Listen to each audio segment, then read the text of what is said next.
Um, Hi, Ading. I am Pritslin Gamanong, based in City College. May I invite you a short interview, please? Okay, My question is, how does the lack of facilities equipment used affect in online learning, especially now COVID-19 pandemic? as a student, the lack of facility and equipment had a great impact to me. This COVID-19, all things were limited. We were not able to fully prepare for this pandemic.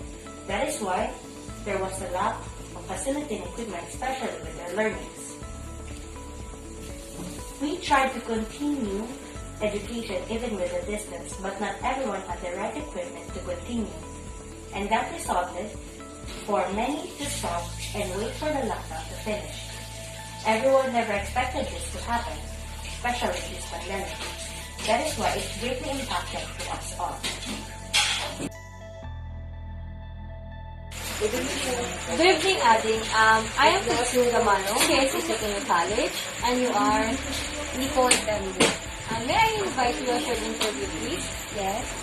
My question is, how does the lack of facilities equipment used affect in online learning, especially now COVID-19 pandemic? Lack of facilities and gadgets may affect students. They may have difficulties understanding their lessons or asking teachers for questions.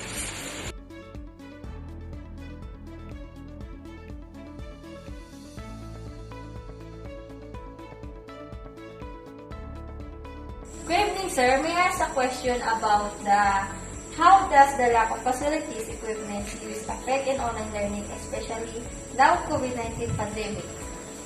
Due to COVID-19 pandemic, there's already a shift from traditional learning modality to our modern new learning modality, the new normal, which is remote learning or online learning. So if students do not have or lack gadgets or equipment like cell phone, laptop, internet access, and other equipment used for online learning, then it will be very difficult for them to catch up their lessons. They will not be able to attend online classes, so they will be forced to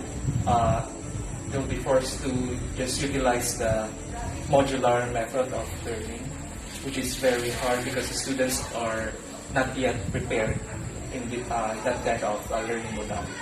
So I think that teachers also need to adjust and by considering other learning modalities like blended learning, which is a mix or a combination of asynchronous and synchronous online classes, in which it will be very beneficial for both the teachers and students because it will be more flexible since students who lack equipment or facilities like internet access and gadgets would have opportunity to learn through modular type of learning modality and other asynchronous types of classes. Good evening, ma'am. I am Pritslin Gamanong, based in City College, and you are Emil A. Alferez. Ma'am, may I invite you a short interview, please? Of course, you can.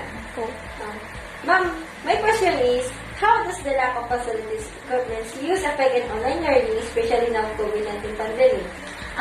The lack of facilities and equipments in our school, it is really hard for us as teachers because some of our students, especially when we are having